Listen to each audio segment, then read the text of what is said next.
Okay, good morning to all of you. आज के computer graphics के इस क्लास में हम लोग जो टॉपिक देख रहे हैं उसका नाम है एनिमेशन। एनिमेशन टॉपिक के अंदर भी हम लोग दूसरा सब टॉपिक देख रहे हैं जिसका नाम है types of animation system. Types of animation system. आप देख रहे हैं कि मैंने आप लोगों को जब बताया था animation, what do mean by animation, तो वहां पर मैंने आप लोग ये बताया था कि एनिमेशन किसे कहते हैं। फिर मैंने ये बताया था कि एनिमेशन कितने टाइप का होता है, जिसमें मैंने बताया था कि सेल एनिमेशन और कंप्यूटर एनिमेशन दो टाइप होते हैं। फिर उसके बाद आप लोगों ने पढ़ा था प्रिंसिपल्स ऑफ एनिमेशन सिस्टम, और आज हम लोग जो टॉपिक देखने जा रहे हैं वो है टाइप्स ऑफ एनिमेशन सिस्टम। ठीक है, तो यानी कि type of animation and type of animation system both are different. Types of animation में आप लोगों ने दो चीज पढ़ा था, सेल एनिमेशन और कंप्यूटर एनिमेशन। जबकि टाइप ऑफ एनिमेशन सिस्टम की अगर बात करते हैं तो type of animation system total 5 types का होता है। ठीक है, जो कि आप देख रहे हैं स्क्रीन साइड है, आपके स्क्रीन पर दिख रहा है। फर्स्ट को हम लोग बोलते हैं स्क्रिप्टिंग सिस्टम, सेकेंड को बोलते हैं प्रोसीड्यूरल एनिमेशन। ठीक है, फर्स्ट का नाम है स्क्रिप्टिंग सिस्टम, एनिमेशन भी बोलते हैं, लास्ट में लगा देते हैं। तो स्क्रिप्टिंग सिस्टम भी बोलते हैं या स्क्रिप्टिंग सिस्टम एनिमेशन भी बोलते हैं। ठीक है, या बहुत जगह आपको स्क्रिप्टिंग एनिमेशन भी लिखा हुआ मिल जाएगा। ठीक है, तो यानी कि फर्स्ट हमारा हो गया स्क्रिप्टिंग सिस्टम, सेकेंड हो गया आपका प्रोसीड्यूरल एनिमेशन, थर्ड हो गया रिप्रेजेंटेशनल एनिमेशन, फोर्थ हो गया स्टैटिक एनिमेशन एंड 5 है बिहेवियरल एनिमेशन। ठीक है, अब एक एक करके हम लोग इन सभी के बारे में देखते हैं। सबसे पहले देखते हैं हम लोग स्क्रिप्टिंग सिस्टम। ये स्क्रिप्टिंग सिस्टम आखिर होता क्या है।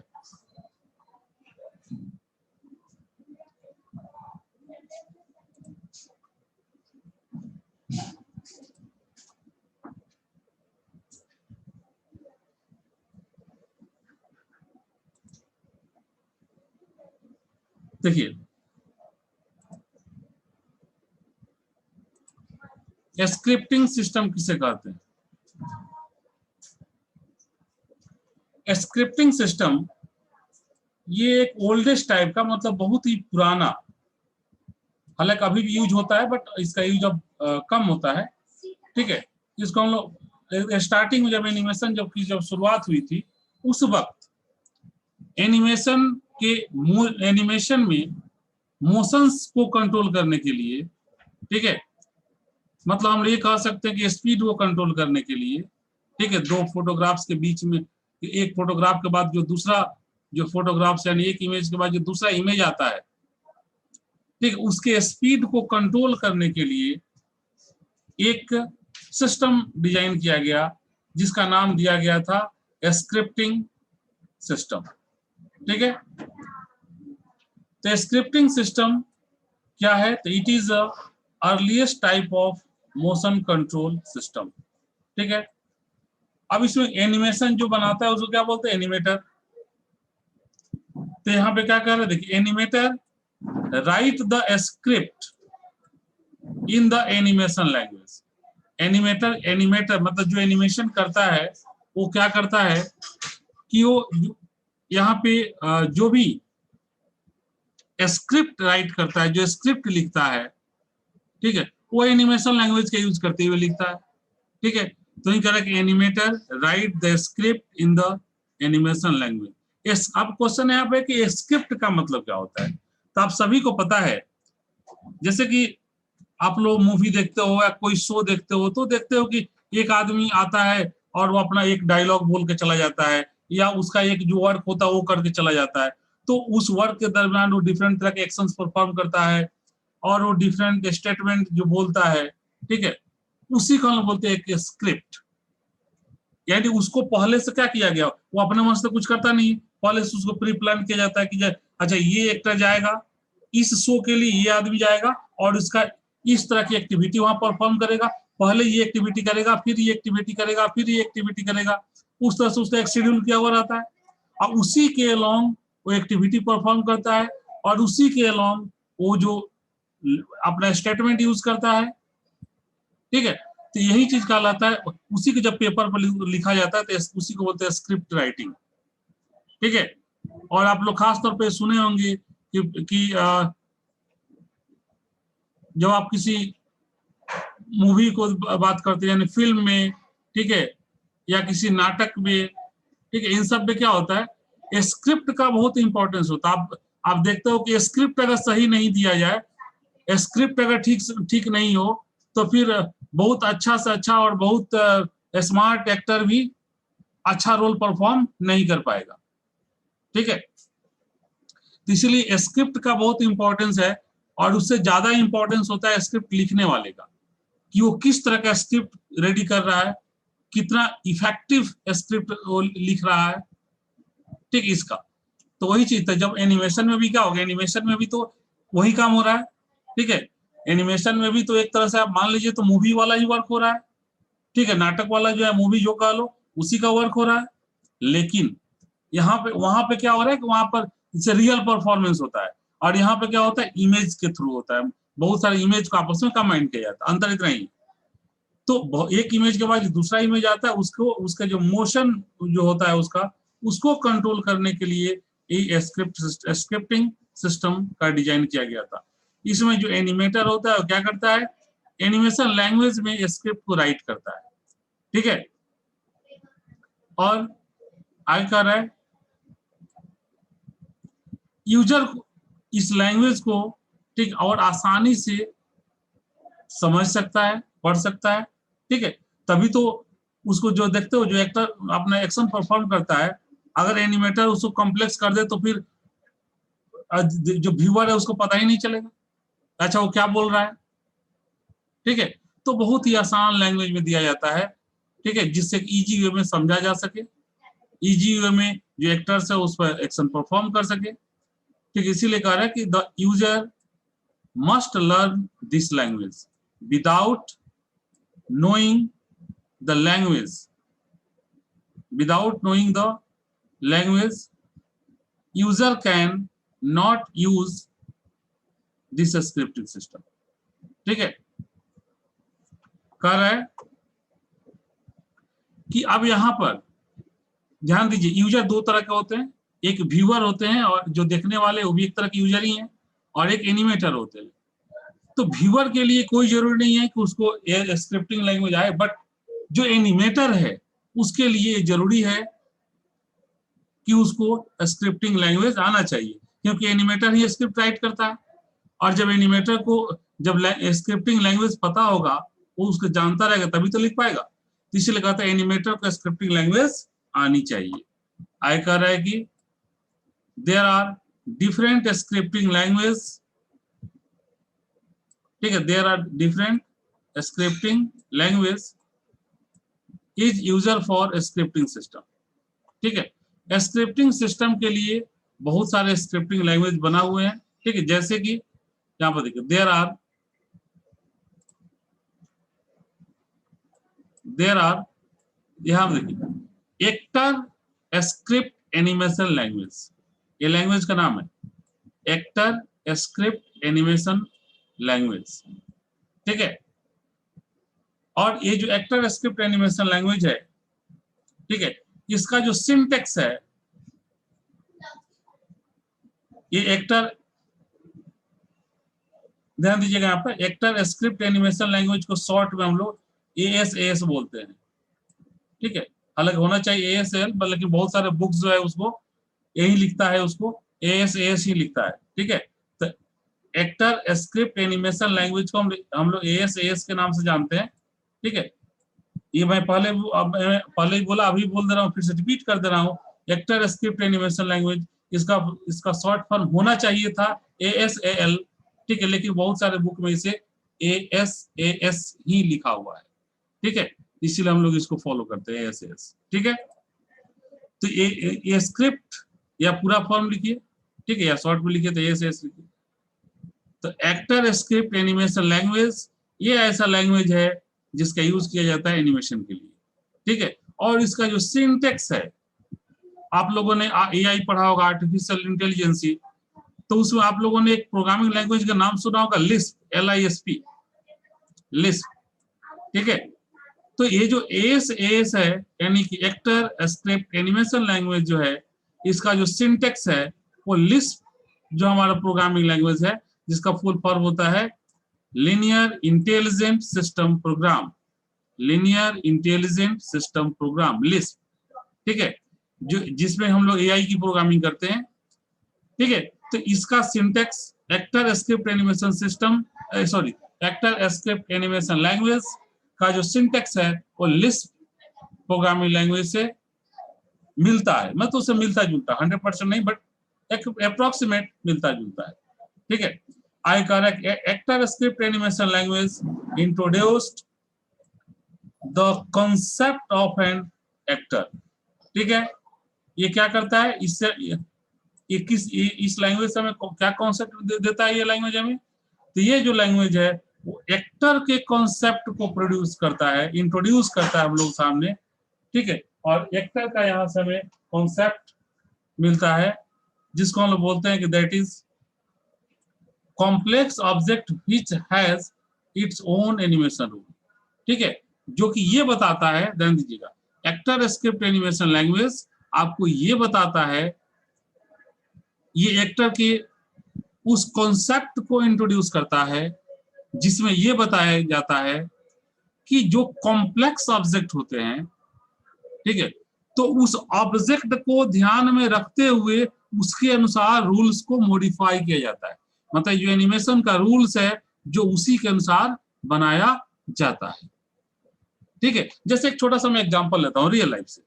आप सब लोग मूवी देखते हो, ठीक है, अगर मूवी में सपोज करो कि एक चोर का सीन दिया जाए और और वहां पे मैं आपको दो व्यू में आपको यहाँ बताने की कोशिश कर रहा हूँ। देखिए, चोर का सीन एक ऐसे एक्टर को दिया जाता है, एक जिसको कोई नहीं जानता।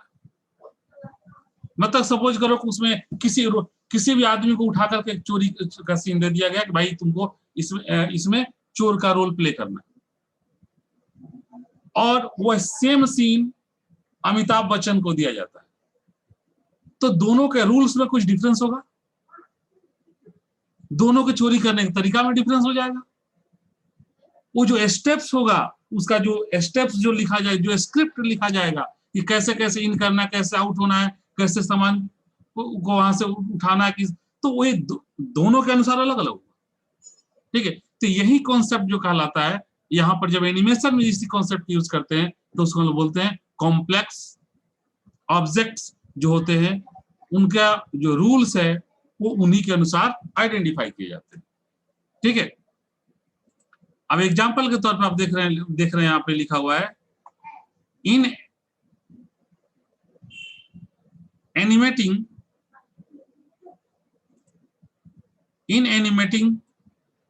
बाइसिकल। मान सपोज करो कि एक साइकिल का एनिमेशन कर रहे हैं, एक एनिमेशन बना रहे हैं जिसमें एक साइकिल हमें यूज करना है, तो कह रहा है कि द व्हील, ये 2 बार लिखा गया, कोई दिक्कत नहीं, द व्हील रोटेट। ठीक है, कह रहा है जो व्हील्स है, उसका जो चक्का है, the wheels rotates in their own coordinate system. ठीक है, अब ध्यान दीजिए, अब चक्का को घूमना है, व्हील्स को मूव करना है, तो भाई चक्का को जो जब मूव कराना है, व्हील्स को अगर मूव कराना है, तो उसका जो ओन जो अपना रोटेशन सिस्टम है उसी के अनुसार मूव कराएंगे। अब उसको तो ही नहीं कि उसका जो व्हील होगा उसको लंबा कर देंगे, कभी नहीं कर सकते, फिर व्हील नहीं रह जाएगा। ठीक है, तो वही चीज कह रहा है कि जो कॉम्प्लेक्स ऑब्जेक्ट होते हैं उनके अलोंग ही उनके रूल्स को आइडेंटिफाई किए जाते हैं। तो व्हील्स है तो व्हील्स का काम है राउंड में मूव करना। ठीक है, तो जहां भी उसका इंप्लीमेंटेशन करना होगा वो राउंड में ही उसे आपको दिखाना होगा, कभी भी व्हील्स को हम लोग फिर उसको दूसरे शेप में नहीं दिखा सकते हैं। ठीक है, and the animator does not worry about this detail. ठीक है, और जो एनिमेटर है उसके लिए वो कोई अलग कोई टेंशन नहीं लेता है। ठीक है, इसके लिए इसमें कुछ एक्स्ट्रा नहीं सोचता है, बस सीधा है जो उसका डिफाइंड है कि ये ऑब्जेक्ट है, ये ऑब्जेक्ट कॉम्प्लेक्स ऑब्जेक्ट की बात कर रहा है, मतलब ये जो ऑब्जेक्ट है ये इसी के अकॉर्डिंग काम करेगा, तो उसका रूल्स भी उसी के अकॉर्डिंग बनेंगे। ठीक है,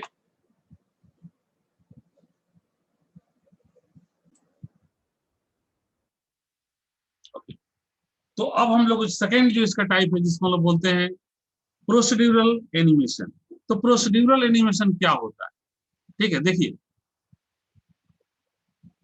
जब किसी टाइम के अलोंग किसी भी ऑब्जेक्ट का जो मूवमेंट होता है उसको जब हम डिफाइन करते हैं तो उसी को हम लोग बोलते हैं प्रोसीड्यूरल एनिमेशन।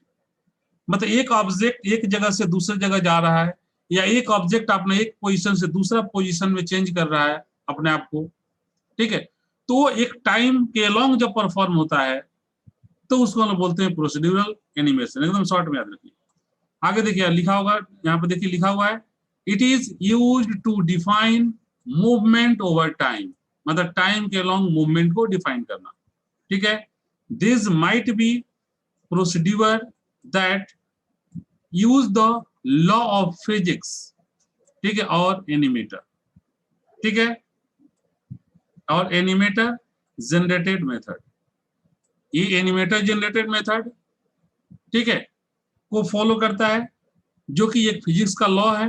तीसरी लेवल इसको बोलते हैं लॉ ऑफ फिजिक्स, या मतलब और एनिमेटर जनरेटेड मेथड। ठीक है, इसका यूज किया जाता है इसमें।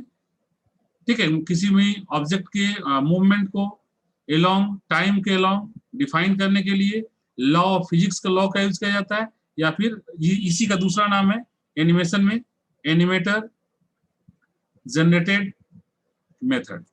ठीक है, जिसको हम यूज करते हैं।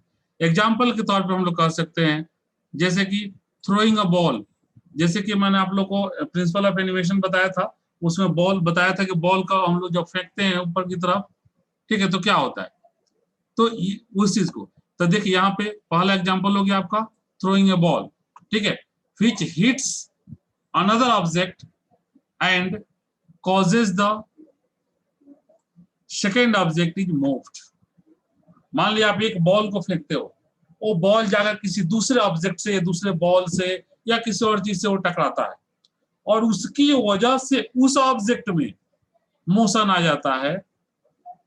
ठीक है, तो this is the example of procedural animation. ठीक है, तो अब देखो यहाँ पर ध्यान देना, कहोगे सर वो तो टकरा गया, तो ठीक है बात समझ में आती है, लेकिन जब प्रोसीड्यूरल एनिमेशन की जब बात करते हैं, ठीक है, तो ये चीजों में आया, लेकिन हमने शुरू में बोला था कि it is use to define movement over time.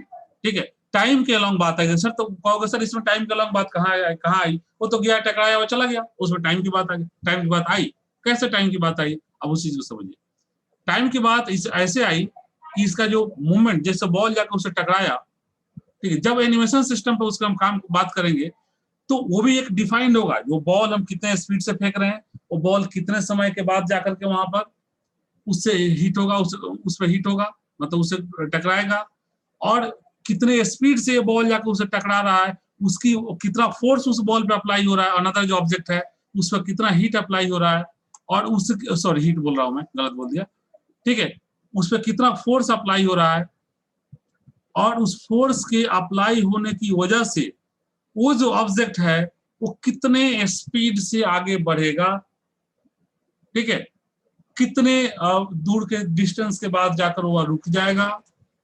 ठीक है, ये सारा चीज आपका प्रोसीड्यूरल एनिमेशन का पार्ट है, इसीलिए उसे बोला जाता है, ठीक है, ये डिफाइंस, ठीक है, मूवमेंट ओवर टाइम। क्लियर है?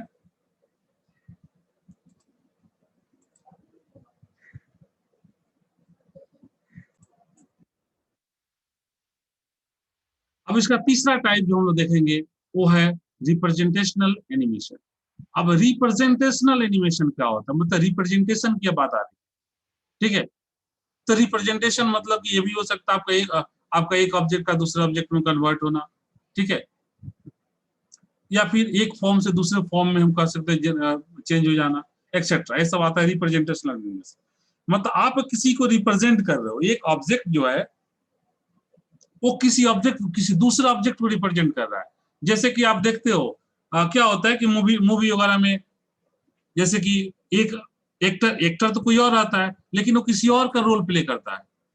ठीक है, जैसे कि आप जैसे कि एक छोटा सा एग्जांपल हम लोग लेते हैं, जैसे कोई मूवी है, उसमें अमिताभ बच्चन शहंशाह का रोल प्ले करते हैं। अमिताभ बच्चन तो शहंशाह नहीं है, बट उस उन्होंने जिसका रोल प्ले किया वो तो वो नहीं है। शहंशाह नहीं है कहने का मतलब क्या होगा, वो जो रोल प्ले कर रहे हैं वो तो वो नहीं है, बट उन्होंने उसका रोल प्ले किया। ठीक है, तो ये जो कॉन्सेप्ट है, यही मेजर जो यही कॉन्सेप्ट है, ठीक है, वो कहलाता है आपका रिप्रेजेंटेशनल एनिमेशन का कॉन्सेप्ट। ठीक है, अब देखिए यहां पर देखिए, इसमें क्या होता है, जो ऑब्जेक्ट है, ठीक है, ऑब्जेक्ट का जो उसका शेप है, ठीक है, वो चेंज होता है along to object, along to character. ठीक है, along to 5 मिनट बात करूं, ठीक है, along to, ठीक है। तो अब यहाँ पे क्या होता है, देखिए, तो ये अब इसी चीज को देखिए, जैसे कि मान लो वो रोल, जैसे अमिताभ बच्चन शहंशाह का रोल प्ले कर रहे हैं, और मान लो वो दाढ़ी नहीं रखते, लेकिन जब शहंशाह का रोल प्ले किए तो पूरा दाढ़ी बढ़ा लिए, उनका चेंज हुआ ना। तो उसी तरह यहाँ भी जो जिस तरह का ऑब्जेक्ट है उसके अलावा चेंज होगा। अब जैसे मान लो कोई बॉल है, ठीक है, तो बॉल को कहीं कहीं फेंकेंगे तो कोलाइड होगा, तो उसका शेप में चेंज होगा। ठीक है, तो वो सारा कॉन्सेप्ट यहाँ बात होती है। जैसे देखिए, कह रहा है कि this technique allows an object to change its shape during the animation. Animation के अलोंग एनिमेशन के ड्यूरिंग में शेप चेंज करने की बात होती है, मतलब शेप चेंज करता है। यहाँ पे कह रहा है कि देयर आर 3 सब कैटेगरीज ऑफ दिस, इसके 3 सब कैटेगरी हैं। पहला को हम लोग बोलते हैं एनिमेशन ऑफ आर्टिकुलेटेड ऑब्जेक्ट। ठीक है, मतलब एनिमेशन ऑफ, हम लोग बोल सकते हैं कॉम्प्लेक्स ऑब्जेक्ट। ठीक है, इसमें क्या होता है, जो ऑब्जेक्ट होता है, कॉम्प्लेक्स ऑब्जेक्ट जो होता है, ठीक है, वो क्या करता है, composed of connected regard segments. ठीक है, मतलब पार्टिकुलर सेगमेंट की बात करता है, पार्टिकुलर टॉपिक, जो भी हमारा कॉम्प्लेक्स ऑब्जेक्ट है वो उस पार्टिकुलर टर्म के पार्टिकुलर को रोल को प्ले करता है, उसके अलावा अपने आप को शेप में चेंज करता है। ठीक है, तो इसको हम बोलते हैं एनिमेशन ऑफ आर्टिकुलेटेड ऑब्जेक्ट। ठीक है, दूसरा हमारा जो है वो है सॉफ्ट ऑब्जेक्ट।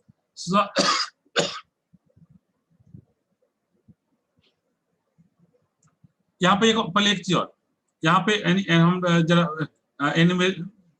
फिर से रिपीट करते हैं, एनिमेशन ऑफ आर्टिकुलेटेड ऑब्जेक्ट। यहाँ पे जो मैंने बताया, उसके अलावा एक और जो यहाँ सबसे बड़ी बात होती है कि जब कोई ऑब्जेक्ट रिजिड बॉडी से कोलाइड करेगा, तो अगर एक रिजिड बॉडी किसी दूसरे रिजिड बॉडी से कोलाइड करेगा तो क्या होगा, वो जो ऑब्जेक्ट है वो डिस्ट्रॉय हो जाएगा। ठीक है, टूट जाएगा डिफरेंट पार्ट में, अलग अलग सेगमेंट हो जाएगा। ठीक है, लेकिन जब वो सॉफ्ट ऑब्जेक्ट के थ्रू है तो चेंज नहीं टूटेगा। ठीक है, यही चीज यहाँ पर बात करो, तो वही चीज यहाँ पे कर देखिए।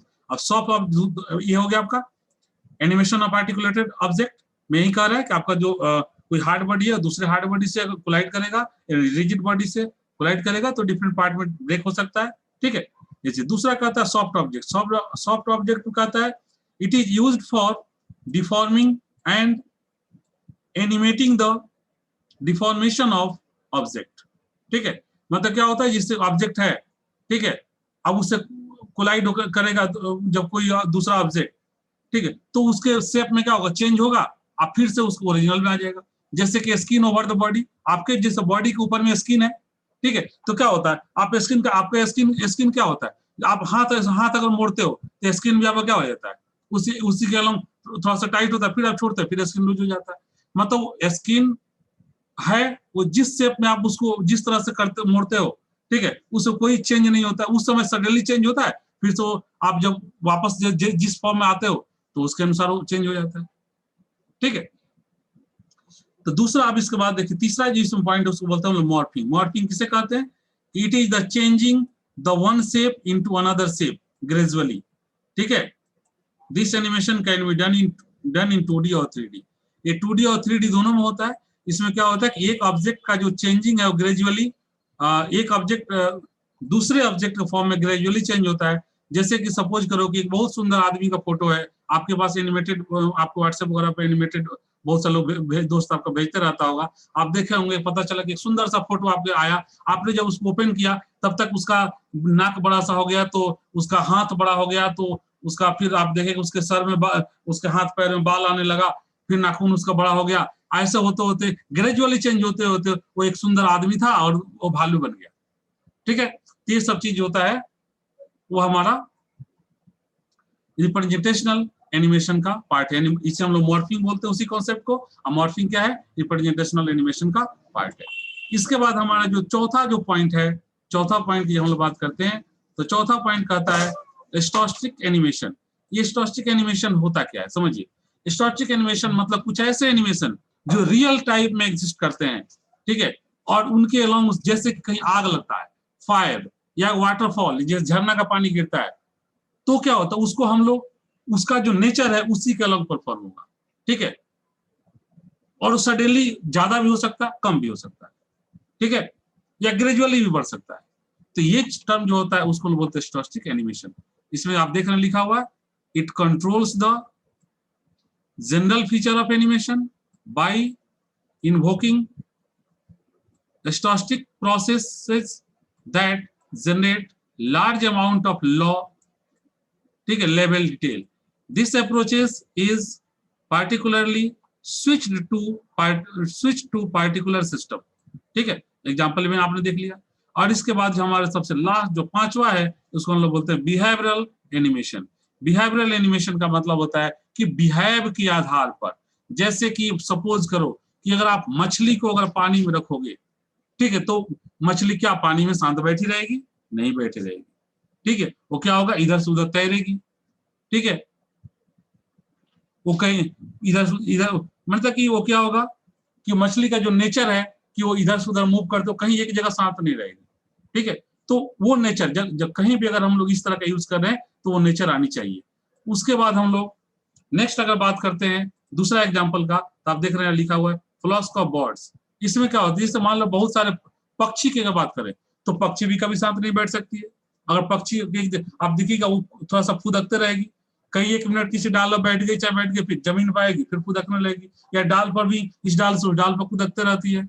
कभी देखिएगा वो अपने चोंच से कुछ कहीं कोलाइट माने कहीं वो मारते रहती है पेड़ पे या फिर धरती पे। ठीक है, कभी वो कुछ खाने का उठा लेती है अपने चोंच से, कभी कुछ लकड़ी उठा लेती है। 30 तरह के डिफरेंट एक्टिविटी वो परफॉर्म करते रहती है। ठीक है, तो ये सब क्या है? उसका बिहेव है, उसके बिहेव के अंदर आता है। ठीक है, तो इसीलिए हम लोग इसको बोलते हैं बिहेवियरल एनिमेशन। तो इस तरह का जो एनिमेशन होता है उसको वो आता है हमारा बिहेवियरल एनिमेशन के अंदर में। आकार देखिए यहाँ पर लिखा हुआ भी है, the animator is just control by defining how objects behave or interact with their environment। जो ऑब्जेक्ट है, ठीक है, वो कैसे बिहेव करता है और वो अपने इन्वायरमेंट से किस तरह से इंटरेक्ट होता है, ठीक है, उस चीज को जब एनिमेटर के द्वारा कंट्रोल किया जाता है, ठीक है, तो ये कॉन्सेप्ट कहलाता है बिहेवियरल एनिमेशन। वो ऑब्जेक्ट को ध्यान में रखते हुए होता है, वो अपने मन से हम लोग कुछ नहीं कर सकते हैं। वो जो ऑब्जेक्ट बनेगा उस ऑब्जेक्ट के बिहेव के अलग होता है। ठीक है, object I correct that is objects are actors. ठीक, ऑब्जेक्ट कहें या एक्टर्स कहें, are given rules about how they react to their environment. वो अपने इन्वायरमेंट में किस तरह का रिएक्शन देगा, ठीक है, उसके बिहेव क्या है और किस इन्वायरमेंट के अलावा किस तरह का बिहेव करेगा उसको ध्यान में रखते हुए किया जाता है। तो इसको हम बोलते हैं बिहेवियरल एनिमेशन। ठीक है, ये हमारे एनिमेशन सिस्टम की जो 5 टाइप थे जिसके बारे में आप लोगों ने आज हम लोगों ने पढ़ा। विथ एग्जाम्पल हम लोग एक चीज को देखा। ठीक है, और इसी के साथ हमारा एनिमेशन चैप्टर भी समाप्त हो गया। हम लोग नेक्स्ट क्लास में किसी दूसरे चैप्टर शुरू करेंगे, तब तक इसे यहीं पे स्टॉप करते हैं। Okay, thank you.